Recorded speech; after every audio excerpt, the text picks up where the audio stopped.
Hey everybody, good afternoon. My name is Vivek, and as you can see, that is my full name, Vivek Mabubani. Don't try to say it, it's okay. Most people cannot pronounce my name, it's always fun.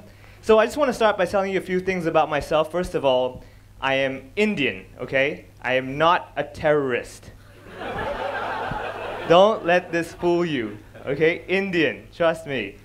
However, I actually was born and raised in Hong Kong, and growing up in Hong Kong, I went to local Chinese schools growing up, so 我係識講廣東話㗎喺度，係啊。And it's a lot of fun, right? You know, when you can speak Cantonese and people look at your face, you know, they don't realize it. It's like a superpower, right? I'm taking the train, people talking, I'm like, I know what you're saying, you know. But the thing for me is that I'm also a self-employed web designer. I work for myself. Again, I'm Indian. IT. I have to do IT, right? Otherwise,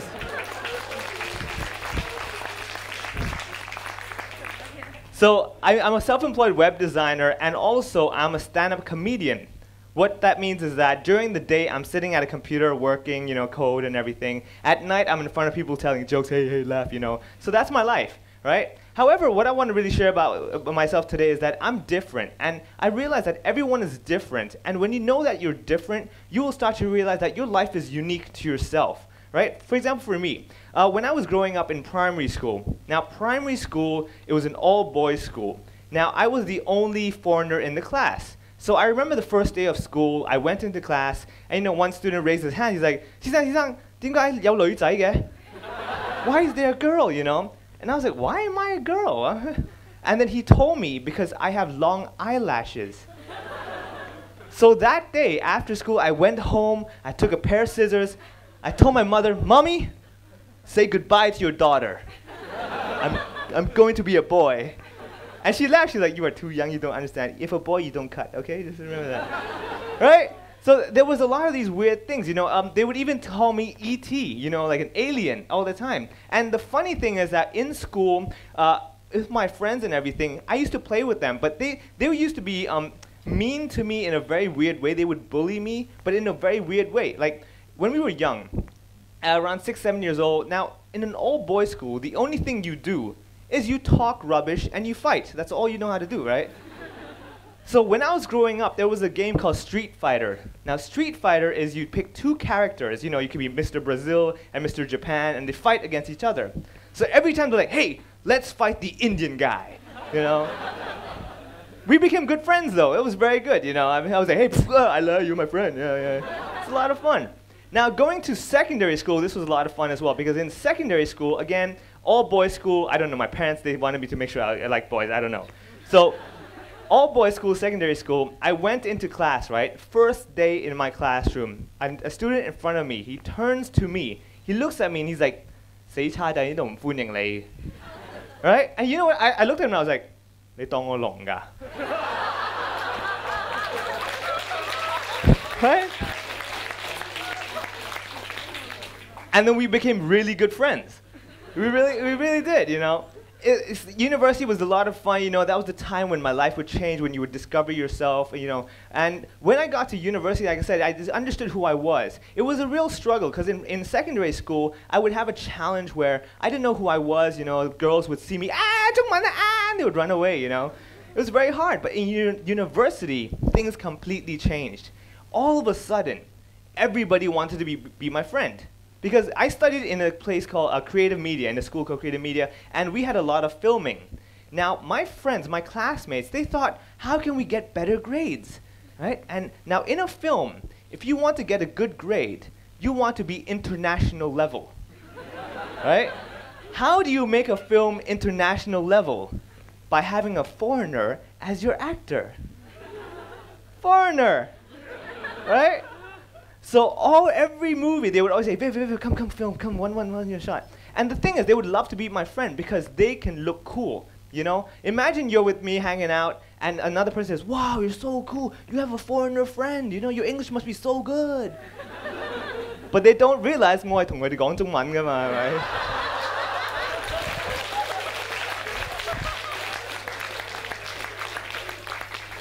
So it's a lot of fun for me because I have two identities. I see a world in both sides as a local Hong Kong Chinese person, as a Hong Kong foreigner. I see both ends of the game, right? Now, the thing is, though, what I realized is in my whole life, one problem I could never avoid was people's first impression of me. Just like this, when they see me, either they say 唔識講中文 or 恐怖分子 or, or they're like, oh, 做瑜伽. They'll try to guess. Let me just clarify something. Just because I'm Indian doesn't mean I know yoga, okay? When I was born, I did not come out like that, okay? Let me clarify that, okay? So what I realized is in my whole life, the one thing I could never control was people's first impression of me. Now, people have an impression of me simply because you have stereotypes, right? You look at my face and immediately in your head you're thinking this and this and this and this, right? However, in my whole life, the way I used to face this wasn't to maybe educate people, wasn't to avoid these people, but the key was if you give them your first response. Now you realize, remember in secondary school, my classmate, he was like, I need to right? And I was like, 你當我聾㗎, right? When I gave that first response, he realized, wait a second, you're not what I think you are. I have this stereotype of what you must be, but you're not like that. You're just another human being. And when you realize that everyone is a human being, you don't really care anymore, right? Stereotypes don't mean anything. So one thing I really always remember in my life is that it's always a first response. When you meet people, it's not their impression of you, it's your first response based on whatever impression they have of you originally. You may break the way they think. For example, you can see in my PowerPoint it says, impression, then you got the stereotype, then you got the response, and then you change the incorrect perception. People have a misunderstanding, right? So when you give them a response that breaks that misunderstanding, it opens their mind, and they realize, whoa, I never thought of it that way. So coming back, I want to give you a good example. Now, I used to use this concept of first impression and also people's stereotypes, and I used to always play it to my advantage. I used to make the most of this. So in secondary school now, you see I have a goatee, right? I've been growing this for a long, long time, all right, since secondary school. So if you look at this picture, I'm over there, in case you didn't realize, the only one foreigner. Now, if you look at my face, you will see I had the goatee back then. Now, this is in 2001. So that's around 12 years ago, right? Now, in school, we had a rule. You cannot have facial hair. No facial hair.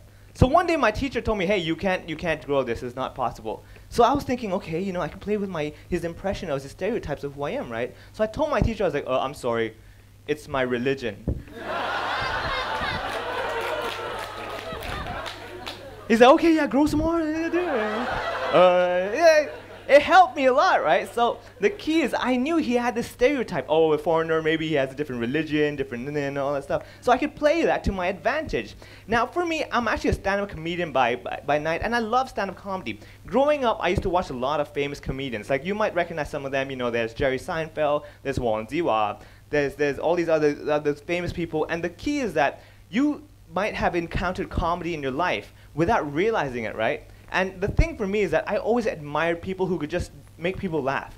So, for example, I do a lot of stand-up comedy in American-style comedy. And the difference is my objective is to make you laugh, right? American-style stand-up comedy and a lot of Chinese or Hong Kong-style comedy is different. American-style, I want you to laugh. I don't care what my content is. In Hong Kong, the common thing is my content, and you laugh as I tell you my content. In China, you have a lot of like sing, two people talking. You've got cross-talk, all these types of things. But the point is, people want to laugh, right? I grew up watching a lot of stand-up comedy, and I admired these people. And I told myself, before I die, I want to try stand-up comedy one time.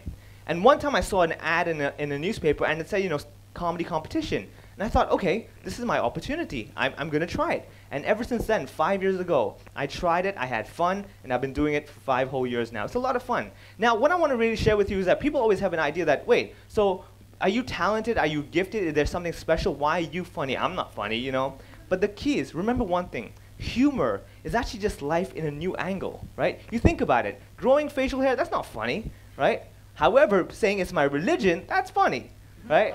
So a lot of things that make people laugh is simply telling life in a new angle. So what I want to do is I want to share with you guys why we generally laugh at stuff. So first of all, like I said, the new perspective, seeing things from a new angle. When you see me and you see me as a yoga teacher, that might be funny, Other thing is that there's another thing called contrast. Whenever you talk about something and you suddenly change the direction, that surprise, it's very funny sometimes, you know. You might say something and suddenly change, you know. Like people tell me, oh, you're Indian, you must be poor. And I get angry, I'm like, I'm not poor, I'm cheap. I have the money, I don't spend it, that's all, right?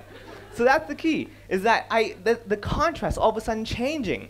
Now, secondly, thirdly, there's also wordplay, right? A lot of sects you get. Now, this is the one that people always kind of go like, oh my God, don't say that, I hate that, you know. Like, but however, this is a way of making people laugh. One good joke I heard, this is not mine, this is the joke someone told me. They were like, oh, Aviv, 咩毛最普通啊？咩毛最普通? I'm like, what, hair, what? I don't know. He's like, normal 咯. Like, oh, because normal, memo, I get it, ha ha ha, go die. You know, I don't like it. But people still laugh, right? Now, the next thing is that every joke should always be a kind of a surprise. If you already could guess the answer, it's not that funny anymore, right? However, sometimes the surprise factor isn't the key, but usually you want it to be surprised so people don't know what you're going to say. So for example, let me give you a good example. I have a joke of my own as well that I say, you know, 我細個嘅時候呢，就我啲中文唔係好好嘅啫。咁咧我就好多時我例如去球場玩啊，俾人哋傾偈，同人哋同我傾偈嘅時候咧，可能有啲字啊、啲俗語啊，我唔識噶嘛，係咪？咁有一次咧，我打緊籃球，無端端咧一班黑社會行埋嚟，跟住同我講：靚仔，邊度啊你？跟住我就話：印度啊。Now, I heard somebody kind of guess that. They're like, oh, Yando, you know, you might already have guessed it. But the funny thing is sometimes when you kind of guess it and I give you the answer, you're like, oh, I'm sorry, that was funny, you know. And that was a wordplay, right? Pindo Yando. Now, if you said Pindo Yando, that's really lame. But I was being honest. Really, I'm Indian, so really Pindo is really Yando. Yeah, again, it's not my choice. Now, the next thing is that there's also sarcasm. Now, sarcasm and irony, this is a very weird thing because this is where the culture comes in. I do stand-up comedy in English and Cantonese. And what I found is, in English, sarcasm and irony is very common. People say things, the way they say it, you know they're joking, you know. Like, for example, in English, I would sometimes say, oh yeah, because I'm Indian, okay? Because I'm Indian, my mother cooks curry chicken every day. Now, if I did that in Cantonese, 因為我印度人呢，我媽係冇錯，真係日日都係煮咖喱雞俾我食嘅。People actually believe it. They're like, 嚇真係㗎，係咪好味㗎？ You know. But I'm trying to be funny. It's sarcasm, you know, I'm being sarcastic. Now, English is very common, and Chinese people take it very literally. And this is something I learned as well. Different languages have a different sense of humor. All these kinds of things only come over time when you do it and you try it and you talk to people. And you learn, oh, I really, you know, because in Chinese, the language itself is very instructive. It's very direct, right? Every word has a meaning, and you ta-ta-ta-ta-ta, and you tell them and you do it, you know. You know, it's like, hoi sei, it's like you just die, you know. You're being very honest, very straightforward, you know. But in English, it's like, oh, go die. It's like, oh, why? You know, you like, oh, could you please, you know, perhaps tonight if you're bored, you know. I'm just suggesting, it's a good idea if you die, you know. So it's a different kind of culture, right? Now, another thing, though, is that the key, though, to make people laugh is they must like you, all right? If people don't like you, no matter how funny you are, no matter how good your material is, people don't like you, they will not find you funny, they will not laugh. It's very simple. However, remember that first impression and the first response? The key is that if you come up here and you're thinking, oh my God, maybe I'll make them laugh, people will sense that, they will know it. However, if you can think, what are people thinking? What are they guessing that I am? Like, if I come up here and the first thing I just say, calm down, I'm not a terrorist. It's funny because you're all probably thinking, is he a terrorist? Is he a terrorist?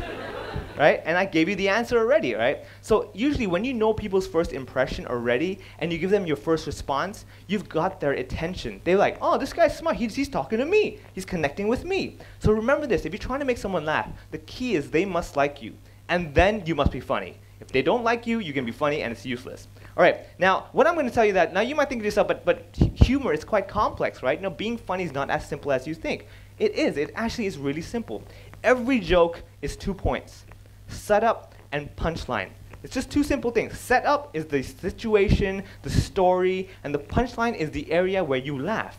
So for example, in my joke about Pindo Yando, right? I would tell you I'm playing basketball, my Chinese isn't very good, and some guy was like, Lenzai, Pindo. That's the setup. After I give you the setup, in your head you can imagine the situation. And you're waiting, and then what happened? And then there's a tension, right? You always kind of go, and then tell me, and then, you know? And then I give you the punchline, which is 印度, and that's the punchline. And then you're like, oh, that's funny, you know. But if I told you something like, you know, 你知唔知咧喺香港咧識講中文同埋做一個外國人咧係好慘㗎，係啊，真係好慘㗎，係啊。Right? I gave you a setup, but you're like, okay, and that's it. You can't laugh, right? But if I told you, 你知唔知喺香港咧識講中文而同埋做一個外國人咧好慘，因為成日都令人失望㗎，知唔知？啲人見到話，哇，同佢講英文幾好，已經講英文，yeah hey hey man yo yo yo，you know， 跟住我就話中文得㗎啦，唔使咁樣。跟住人哋見到就嚇中文翻版唔要呢個，right？ 令人失望。So the key is that you got to give them a setup, a story, a situation. Give them a little tension, get their attention, and they're like, yeah, and then, and you give them the punchline. That's how you do it. That's it. That's basically a joke. That's as simple as that. However, before you have a joke, you always start with something interesting. Think about it. If I told you, hey, I want you to go out and find 10 funny things in your life, you will find that very difficult because like, wow, is this funny? Is that funny? I don't know. It's very difficult. But if I told you, go out and find 10 interesting things, all of a sudden, okay, a lot of things are interesting. Because to be interesting, it's very personal. It's your opinion. However, to be funny, you need people to agree with you. That's funny, right? So if I tell you, do a simple exercise, find interesting things in your life, you will suddenly find out that your life is very interesting. There are a lot of funny, interesting things. For example, what I want you guys to do is, like, after today's talk, really make this a good exercise. You'll find it's a lot of fun. Even for me, I do this all the time. So for example, let's try this. After the talk and everything today, just find one interesting sign. All right, just one interesting sign. You might already have found it, but look out for it. You will notice a lot of interesting signs. Let me share some that I found, right? First of all, I saw a sign at the basketball court that said, no dunk shots. Who is dunking in Hong Kong? Right? Is that a big problem? Who can dunk over here? Right? No, exactly, right? No one's dunking. Why is this a problem? We don't need a sign, you know, like, don't fly to the moon. We don't need a sign like that, right? No one's doing it. Secondly, I saw this one that I really like because it has the keyword bao sec. Now, here in Hong Kong, slang term for bao sec means to go to the toilet, right? And I saw that on the street. I'm like, is this a toilet? Are they making that? I'm very confused, right? Now, another very interesting sign, if you look carefully, over here at the sign it says, danger, deep water. That water is not deep, all right? It barely comes to my ankle. I don't know who is getting drowned in that water, but you should grow taller, right? That's correct. That's a really intense sign, right? Now the next one, this I really liked. Like, I was leaving Lo Wu, right, coming back to Hong Kong, and I saw a sign that said, please leave the country by lift. I have to leave by lift, not escalator, not stairs, by lift. I'm scared. I'm like, where's the lift? There's no lift. I'm stuck here, you know? So signs, you know, you might start noticing interesting signs. Now the next one is that if you start noticing interesting pictures, you'll see that there are a lot of interesting pictures around you. But the key is, when you notice interesting ones, look at them and try to think of a story behind it. Like, why are they doing this? Why is it interesting? Ask yourself that. So let me share with you. I saw a sign to a toilet, right? Male and female. This is for people with one leg, all right? I don't understand who designed this, but he was probably thinking people walk like this. I'm gonna take a toilet break, yeah. What kind of a toilet is this, man? Right? And then I saw another one. Now, this was at the Hong Kong International Airport. Now, this looks very normal, right? No big deal sign and everything. But if you look closely, you will see that the female sign, she's kind of embarrassed. She's like, it's a toilet. This way. Hong Kong International Airport. This is true. This is really there. So you start noticing all these funny things going on, right? Now, next thing, once you have this habit, you'll start noticing funny anything. Anything can be funny to you. I was at Singapore Airport. Now, this is key. Singapore Airport, I saw a sign, right? Look at all these things signed on gym and lounge. Gym. Who is going to the airport for exercise? And is there a shower? I don't see a shower. I just see a gym. I don't want to be sitting next to the guy who's like, oh, I just had a workout. Oh, I'm sorry, I'm a bit sweaty. It's okay. You know. No, no gym. No gym. We don't want any exercise. Air conditioning. That's all we want, right? So there's another sign. I was like, that's pretty interesting. Now remember this. When I saw the sign, it was like, gym. Interesting. Then I made my own story up. Who's going to the gym? And if you go to the gym, what do you do? Do you shower? Do you not? What are you doing? Do you have a personal trainer? You know, how long do you work out? What does it work, you know? Next one is I saw a car. Now, when I say interesting in anything, you start noticing things just in general. Now, when I saw this car, okay, Mr. T, meh. Okay, okay, that's about it. I can't find anything funny. However, a few days later, I saw another car that said Mr. V. Now, I realized one thing is that Mr. T and Mr. V might be brothers. I don't know. I'm making up in my head. However, what I could conclude is Mr. V is richer than Mr. T. Why? Because Mr. T has a BMW and Mr. V has a Mercedes-Benz. I think he's more successful, right? So the key is this, is that you might start noticing that everything in life becomes interesting because now you're noticing the interesting things in life. So let me share one last point that I really like is that one day I was all of a sudden told by one of my audience in my shows that I was in an exam paper. I was a topic in an exam paper. Do you realize how this is dangerous for my life? Imagine you took this exam and you decided, you know what, I'm going to answer this question. And if you answered the question and you got 0 points, you will come find me and tell me, you know, you made me fail my exam, and now I sleep on the streets. Okay, so remember that. You know how worried I'm like, please, just, I might not even get full marks for this. This is my question. They might say, oh, wrong answer. I'm like, I am him. How can I make this answer wrong, right? So what I want to really encourage you guys to do is that have a habit of noticing interesting things. By noticing interesting things, you will notice funny things out of these interesting things. And all you have to really think about is like if every day you notice one interesting idea or item or whatever, interesting anything, it could be anything, just have this idea. Walk around every day, one interesting idea. You'll realize that in 1 week you have 7, right? Now in 7 you may not find one funny, that's okay. But in 1 month on average you'd have around 30. Right? Maybe in 30 you'll have one funny idea. Okay, even if you don't have that, that's fine. But in 1 year, you'll have 300-something ideas. And I guarantee you, in 365 ideas or funny or interesting ideas that you have, one of them will make you laugh, and one of them will make your friends laugh. And when you can make your friends laugh, you're the man. All right? You're gonna be famous and popular, and one day you will be in an exam paper, and I will be taking the test. I'm like, that guy. So good luck, guys. I really hope you guys have an idea. Just keep writing interesting ideas. Just notice the interesting things in life, and you will find something funny. And one day you'll be a comedian and become famous and rich. Otherwise, you'll be on the street sleeping. So that's my time. Thank you very much, guys. I hope you have a good day. Thank you.